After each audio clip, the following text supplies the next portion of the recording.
பத்திரிகையாளர் திரு சுவாமிநாதனிடம் பேசலாம். சரி, இப்போ இந்த கூட்ட மேடை அப்படிங்கிறது ஒரு சமிக்கையாக சொல்லப்படுது. அதிமுக தலைமையிலான ஒரு கூட்டணி விரைவில் திமுகவிற்கு முன்பாக அமைக்கப்பட்டது அப்படிங்கிற ஒரு சமிக்கையை சொல்வதற்கான ஒரு மேடையா இது? தொடர்ந்து என்டிஏவினுடைய களம் அப்படின்னு பிரதமர் குறிப்பிடுறதுனால அதை நம்ம எப்படி புரிந்து கொள்ளணும்? திமுகவை முந்திக்கொண்டு அதிமுக கூட்டணி அமைத்து விட்டதாக நான் இதை பார்க்கல. ஏன்னா திமுக கூட்டணி 2019 இருந்தே தொடரக்கூடிய கூட்டணியா இருக்கு. 2019 நாடாளுமன்ற தேர்தல்ல ஒரே ஒரு சீட்டு மட்டும் தான் அதிமுக பாஜக கூட்டணி ஜெயிச்சிருந்தாங்க, தேனி தொகுதி. ஓபிஎஸ் அவர்களுடைய மகன் ஜெயிச்சிருந்தாங்க. 21 சட்டமன்ற தேர்தல்ல 24 சட்டமன்ற தேர்தலையும் அதே கூட்டணி தானே தொடருது. அங்கிருந்து யாராவது வெளியேறி இருந்தா அல்லது அந்த கூட்டணிக்கு யாராவது புதிதாக வந்திருந்தாதான் இந்த இவர்கள் முந்தி கொண்டு கூட்டணி அமைத்து விட்டார்கள் சொல்லலாம். இது ஏற்கனவே திமுக கூட்டணி வலுவான அணியாக இருக்கு. அதை எதிர்கொள்வதற்கு அதிமுகவுக்கு முதல்ல கொஞ்சம் பலம் தேவை.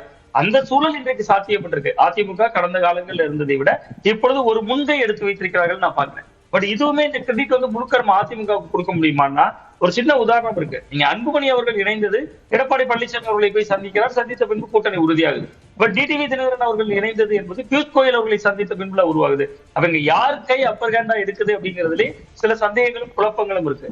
இன்னொன்னு, இந்த கட்சிகள் இணைந்து விட்டாங்க. கிரவுண்ட்ல எவ்வளவு தூரம் ஜெல் ஆகணும், அதுக்கு ரொம்ப கடுமையா இன்னும் உழைக்கணும். நான் இதுதான் ஒரு முதல் சுற்றுல கூட ஒரு பார்வையை முன்வைத்திருந்தேன். டிடிவி தினகரன் அவர்களுடைய அமமுகவுடைய பொதுச் செயலாளர் தினகரன். ஆனா தென் மாவட்டங்கள் அதற்கான அடையாளமாக இருந்தவர் மாணிக்கராஜா தான். கிட்டத்தட்ட அவர் கோவில்பட்டியில அவர் சொன்னதன் பேர்ல தான் அவர் நின்னார். கைத்தார் ஒன்றியத்துல கடுமையான ஓட்டு எடுத்தார், பட் ஜெயிக்க முடியல. பட் அவர்லாம் நீங்க 3 மாவட்ட செயலாளர்களோடு பிளவுபட்டு விட்டார். பாட்டாளி மக்கள் கட்சி கூட்டணியை அவர்கள் உறுதிப்படுத்திட்டாங்க. ஆனா முழுதாக அந்த ஓட்டை அறுவடை செய்யணும்ல. நீங்க நடந்து போன ஒரு சட்டமன்ற தேர்தல் ஒரு முன்னுதாரணமா நம்ம எடுத்துக்கிட்டா சேலம் மாவட்டத்துல மட்டும் 11 தொகுதிகள் இருக்கு. அதுல 9 தொகுதிகள்ல அதிமுக பாமக அலையன்ஸ் ஜெல்லாயி ஜெயிக்கிறாங்க. கிட்டத்தட்ட அந்த தர்மபுரி மாவட்டத்துல 6 தொகுதியுமே ஜெயிக்கிறாங்க. அப்ப அதெல்லாம் பாமக என்பது ஒரு முழு வடிவமாக இருந்த பாமக.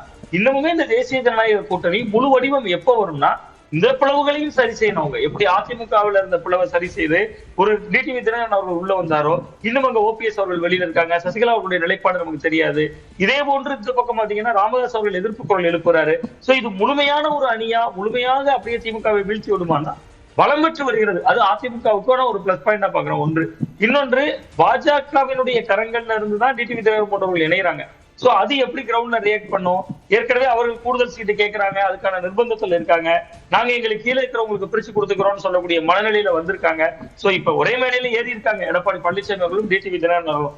ஏறக்குறைய அந்த கூவத்தூர் சம்பவங்களுக்கு பின்பு, அதுக்கு பின்பு வெகு சில சந்திப்புகளுக்கு பின்பு நீண்ட இடைவெளிக்கு பிறகு சந்திச்சுக்கிறாங்க. இவர்களுக்குள்ளாக ஒரு இணக்கம் ஏற்பட்டு விட்டால் வெளியிலிருந்து இருக்கிற புற அழுத்தங்கள் கொஞ்சம் கம்மியாகும் அப்படின்னு பாக்குறேன். சோ இது ஒரு முழுமையாக இன்றைய சூழல்ல தேர்தலுக்கு 3 மாதங்களுக்கு முன்பாக தேசிய ஜனநாயக கூட்டணி மிக பலவீனமாக இருந்த நிலையிலிருந்து ஒரு எதிர்கொள்ளக்கூடிய ஆட்சியை நோக்கி நகர்ந்திருக்கு. இன்னும் மோடி அவர்கள் அந்த உரைக்கு பின்பு கொஞ்சம் எழுச்சி பெறலாம் அப்படின்னு தான் ரைட். நம்ம தொடர்ந்து பேசலாம் திரு சுவாமிநாதன். ஒரு சிறிய இடைவேளைக்கு பிறகு இந்த சிறப்பு நேரலையை தொடரலாம்.